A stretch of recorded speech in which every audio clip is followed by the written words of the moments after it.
Moi, je voulais savoir comment parce que tu co-réalises et tu co-écris avec Raphaël. Comment vous travaillez tous les deux?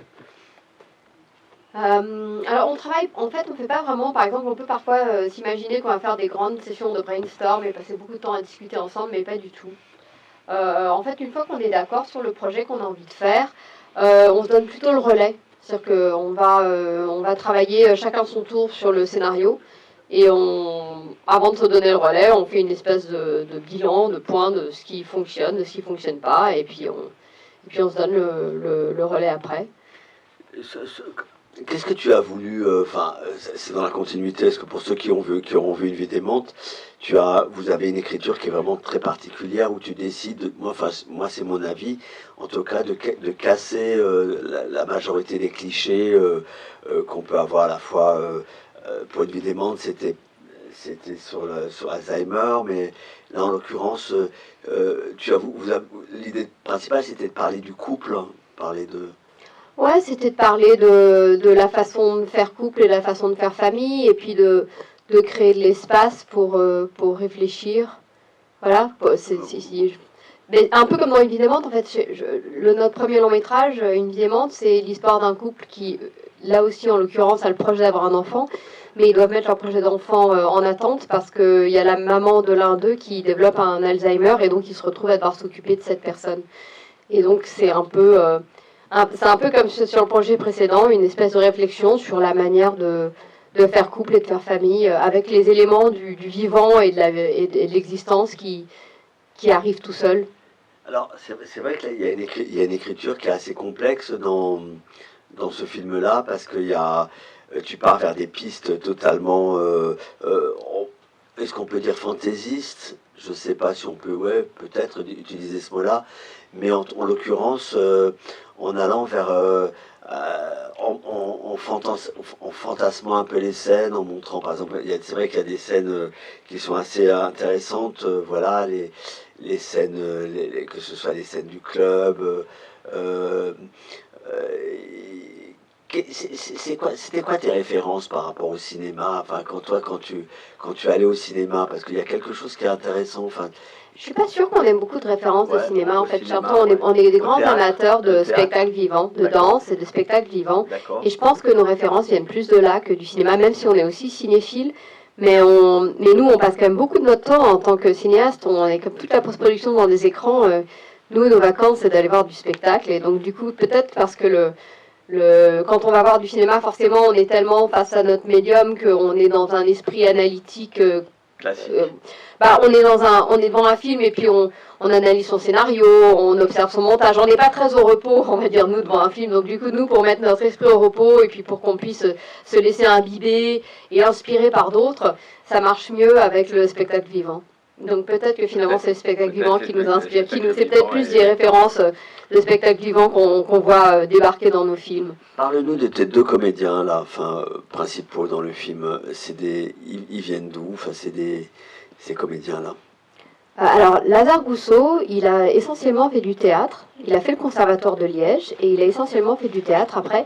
Et on l'a découvert dans le film de Rachel Lang. Je ne sais pas si vous avez eu l'occasion de programmer son travail, mais c'est une... On a passé un film de Rachel Lang. Baden-Baden, voilà. On a passé Baden-Baden. Ouais, Baden-Baden, c'est son premier film. Et donc, dans Baden-Baden, il y a un personnage secondaire qui est un employé du Bricot et qui est joué par Lazare. Et nous, c'était la première fois qu'on voyait Lazare Gousseau, en fait. On n'avait jamais... Et même, en plus, nous, à Bruxelles, on connaît quand même beaucoup c'est quand même un petit monde. Et donc, on fréquente beaucoup les interprètes. Mais Lazare, on n'avait pas rencontré le phénomène. Et du coup, on a demandé à la rencontrer pour ce film parce qu'on s'est dit, il y a vraiment un truc chez cet acteur qu'il faut qu'on essaie de rencontrer.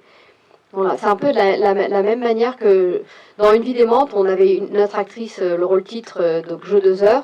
Pareil, on l'avait vu dans une petite scène dans un film. Donc chaque fois, c'est des acteurs qu'on repère par une petite participation dans un film d'un collègue et qu'on demande à voir à partir de là. Et qu'on ne connaît presque pas.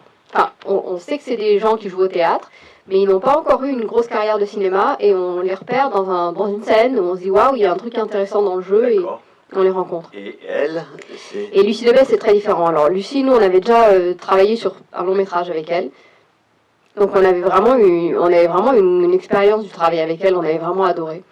Et donc on voulait, c'était vraiment, c'était pour poursuivre l'aventure. Vous entendez ou pas? Je ne sais pas si ça peut être cerné comme ça, mais de quoi est né ce projet? Comment l'idée du projet, le projet en lui-même est né? Sur quelle base? Alors je pense que c'est des désirs pluriels qui se sont rassemblés dans un seul film. Alors déjà, la question de la famille et du couple, ça fait longtemps qu'on travaille ce thème, dans plusieurs courts-métrages et dans notre premier long, donc c'est une forme de poursuite de cette recherche-là. Et ensuite, on voulait aussi, on aime beaucoup les scénarios américaines fantaisistes de fantasy comedy. On a un exemple, on a Hibernatus en France qui est un méga bon exemple. Dans Hibernatus, on démarre l'histoire avec un postulat scientifique complètement improbable, qui est qu'un homme qui était perdu dans la glace il y a des dizaines d'années et a été... je ne sais pas comment ils le disent, mais le médecin explique que par réchauffement successif, ils ont réussi à le... Voilà, c'est un peu la même chose, quoi. On part d'un postulat scientifique un petit peu abracadabrant, mais ça pose une situation qui crée de la comédie pendant tout le film. Parce que forcément, si on doit faire semblant, on doit faire croire à cet arrière-grand-père qu'en fait on est encore à son époque, alors qu'on comprend... Enfin voilà, forcément c'était hyper drôle, Hibernatus pour ça. Et là, c'est un peu la même idée, c'est que... C'est génial le film de Molinaro. Hein. Ben oui, c'est trop drôle, c'est trop génial. Et puis en plus, ça raconte plein de choses sur le fait qu'en fait on sait pas trop qui sont nos ancêtres, parce que quand Louis de Funès arrive en mon fils et qu'en fait il s'est jeté de la baraque, enfin, c'est vraiment hyper drôle. Et ça raconte aussi un truc sur le fait qu'on méconnaît, enfin on a beau être 2 générations plus tard, on sait pas exactement qui étaient les personnes avant nous. Mais là, dans le syndrome, on voulait vraiment proposer un postulat. Et chaque fois, ces histoires-là, ça permet de réfléchir à quelque chose de sociologique. Et là, on voulait que ça mette un couple dans une situation un peu épineuse. On s'est dit, comme il est fort attendu du couple gentiment traditionnel hétéro, d'être exclusif sexuellement et de se reproduire, on s'est dit on va les mettre dans un catch-22, quoi. On va les mettre dans un truc où en fait on va leur dire pour avoir l'un il faudra renoncer à l'autre. Donc soit vous restez exclusif mais vous n'aurez pas d'enfant, soit vous aurez un enfant mais vous devez renoncer à l'exclusivité sexuelle. Et ça nous permet de faire une expérience sociologique avec Rémi et Sandra qui sont des personnages de fiction et les mettre dans une situation où ils doivent faire ça mais pour une raison avec un objectif très identifié. Et ça permet d'ouvrir un certain type de dialogue entre ces personnages. Voilà, les personnages, du coup, vont être obligés de parler, vont être obligés de se raconter ce qui se passe. Ça les met dans un cadre où ils sont dans une expérience d'ouverture consentie, mais du coup, qui rend les choses... les choses se font pas en cachette, les choses se font de façon énoncée. Du coup, on raconte ce qu'on vit, du coup, on raconte ce qu'on ressent. Et c'était pour ouvrir entre ces personnages de fiction un espace de dialogue qui peut être inspirant pour les gens de la réalité que nous sommes. C'est vrai que c'est un film qui est hyper open, hein, parce que justement, après, il y a un moment donné, quand ils replongent dans leurs histoires entre lui et elle, ils arrivent sur des situations où ils rencontrent... Il se retrouve, le film n'est pas hétérocentré, il part dans toutes les directions... sur toutes les formes de sexualité. Et... Ensuite, quand nous, on décide de traiter un thème avec les personnages principaux, c'est toujours important que tous les personnages secondaires qu'on rencontre soient des formes de déclinaison sur le même thème. Donc, forcément, les autres personnages qu'on rencontre vont nous interroger à leur manière sur le thème central de l'histoire.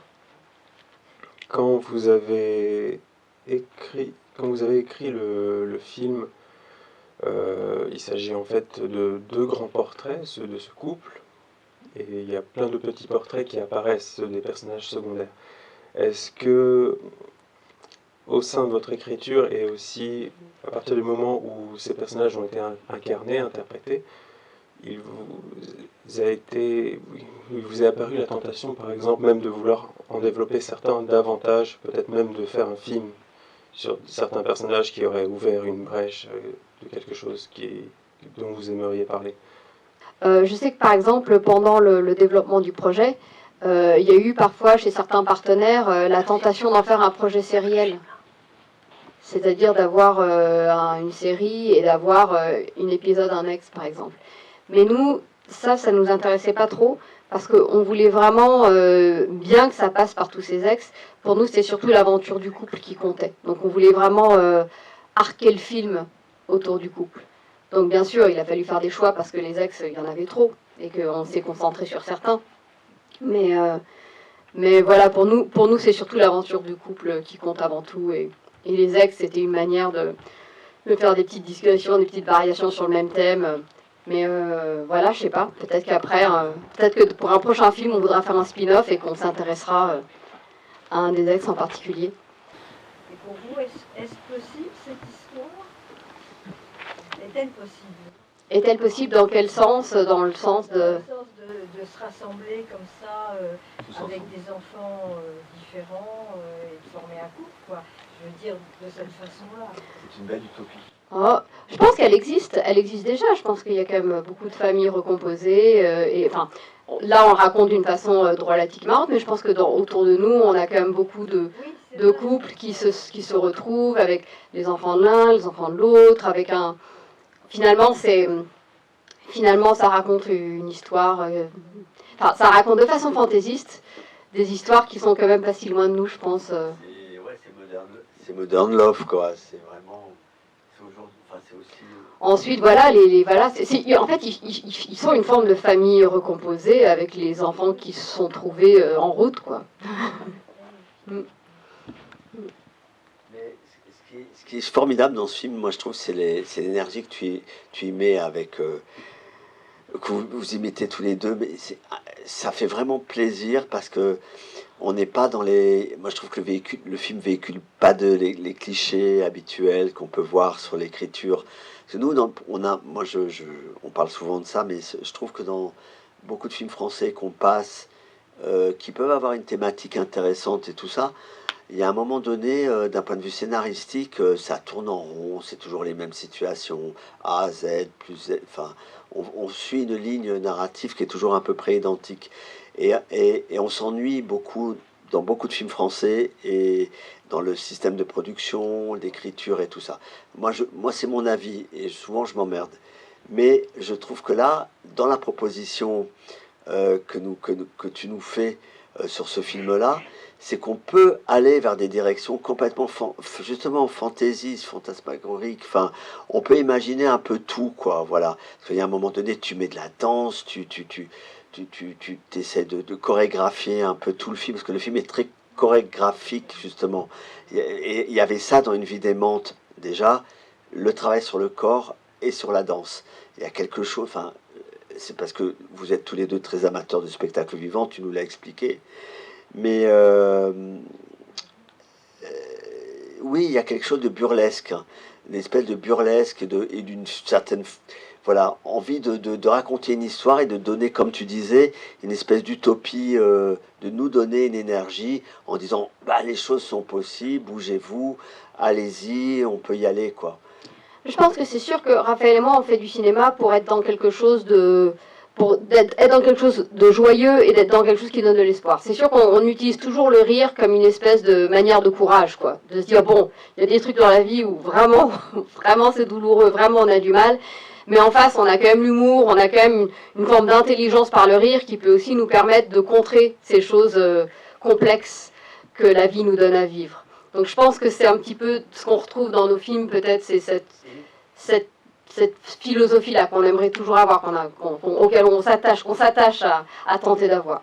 Et puis pour donner aussi une nationalité au film, on est dans le cinéma belge, je suis désolé, voilà, mais moi je trouve où il y a à chaque fois quelque chose de différent. Je sais pas, une écriture totalement différente.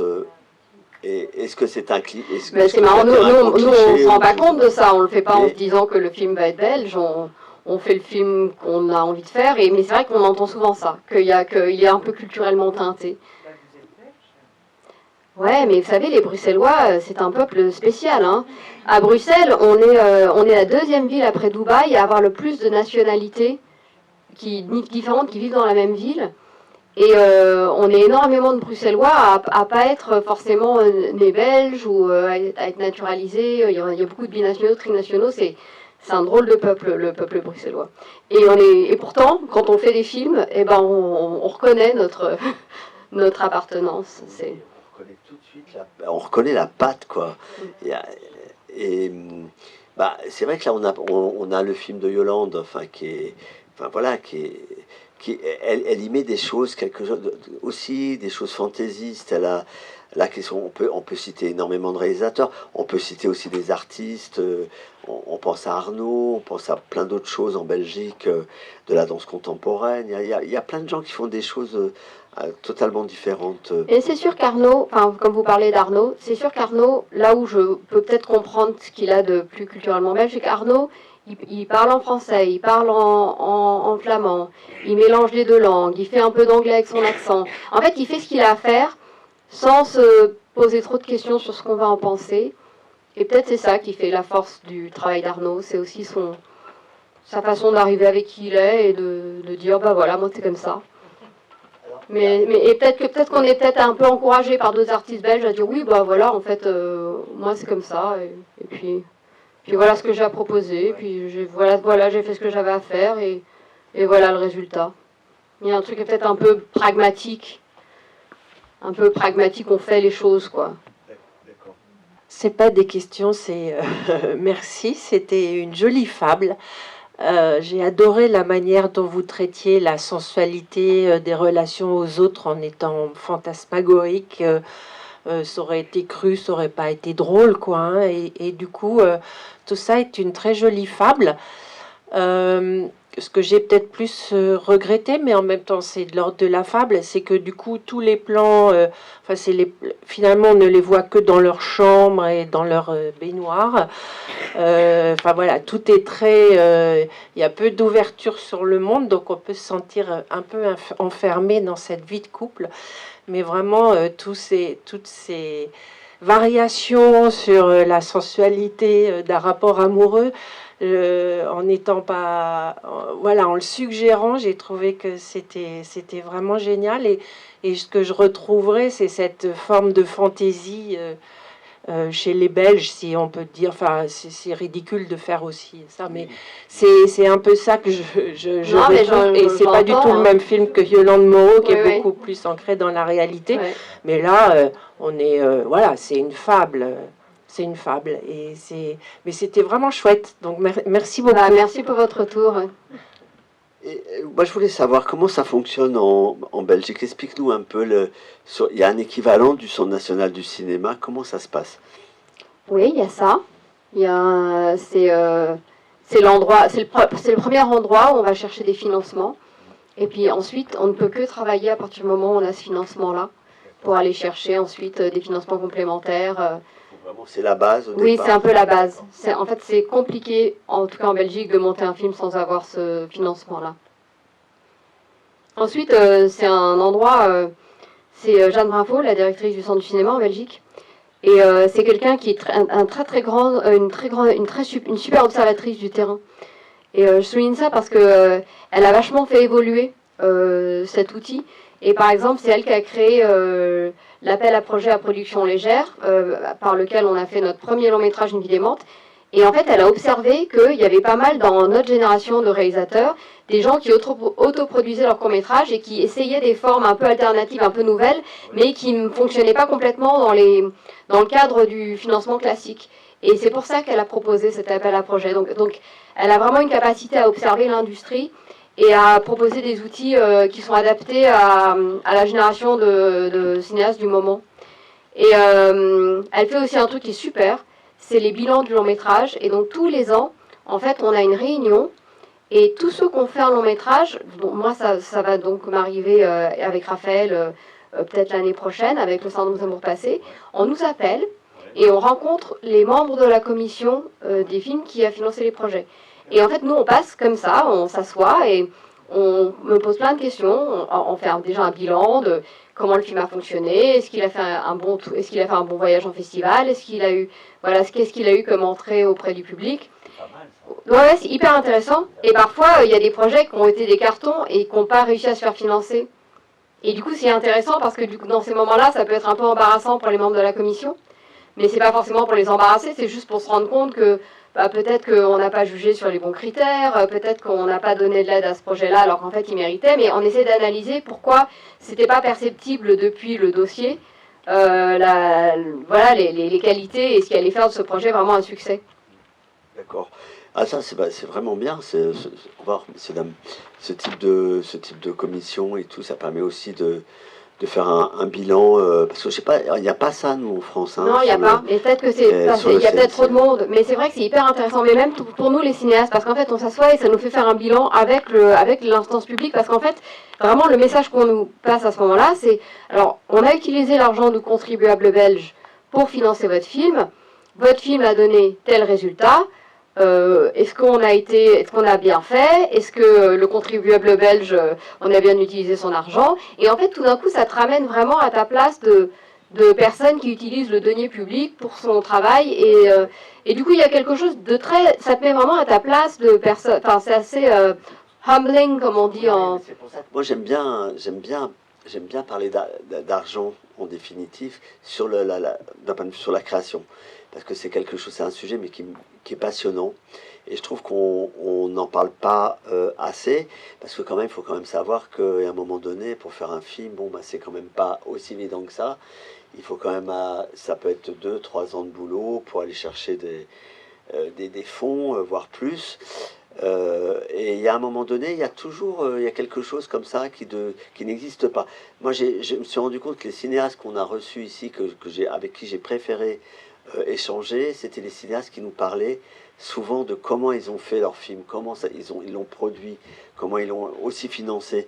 Et ça intéresse beaucoup tout le monde, je crois aussi, d'une certaine manière, parce qu'on ne peut pas dissocier dans la créativité l'argent et le créatif. Au revoir, hein.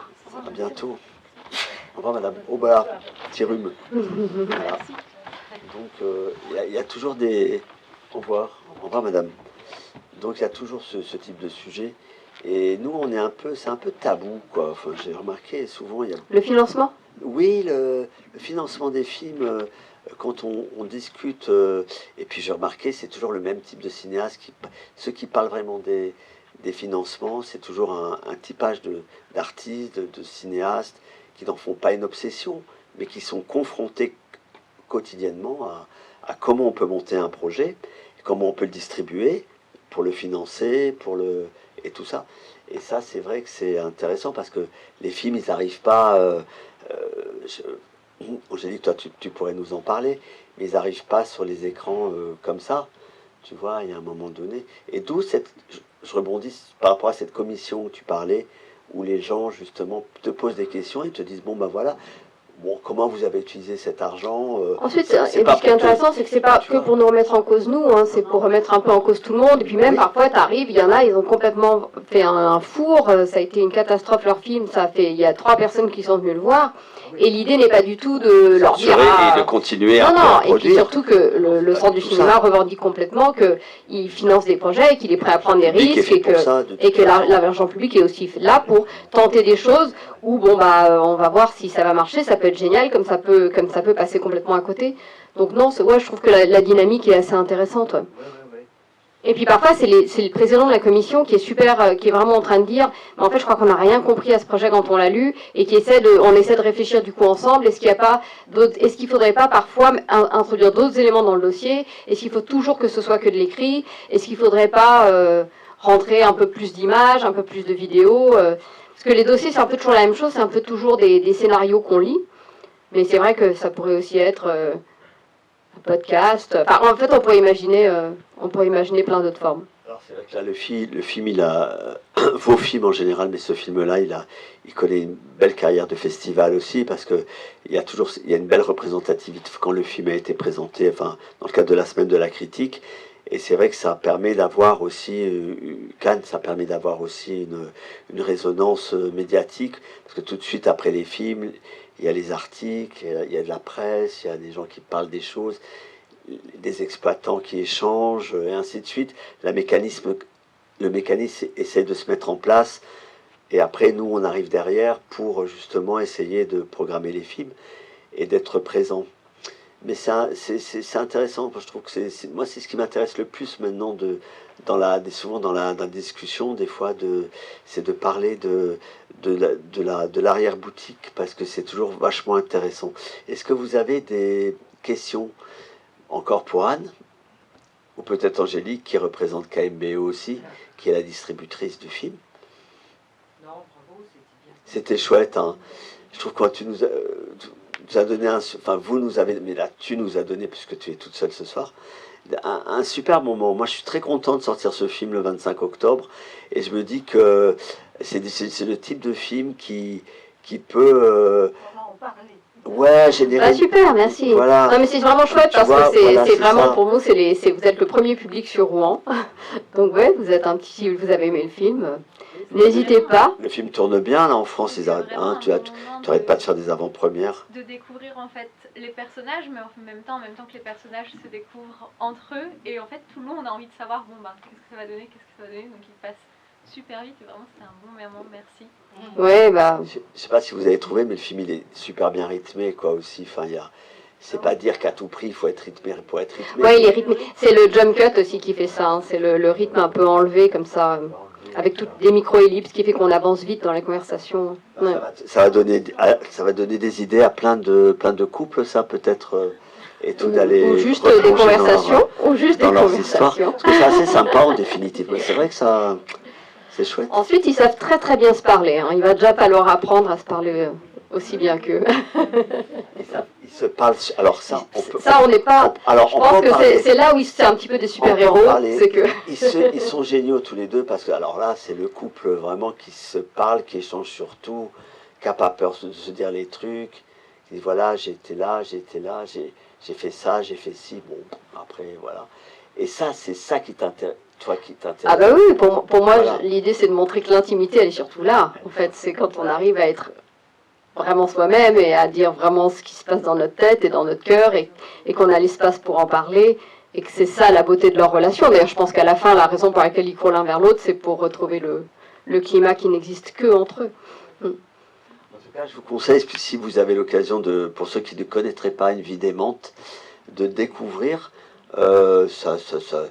Le film a été édité de toute façon, enfin pour ceux qui ont encore du DVD, mais enfin, il existe en DVD, et ça doit être trouvable en VOD, il est en VOD, le film, tout ça, mais aussi trouvable certainement dans le réseau des bibliothèques ici.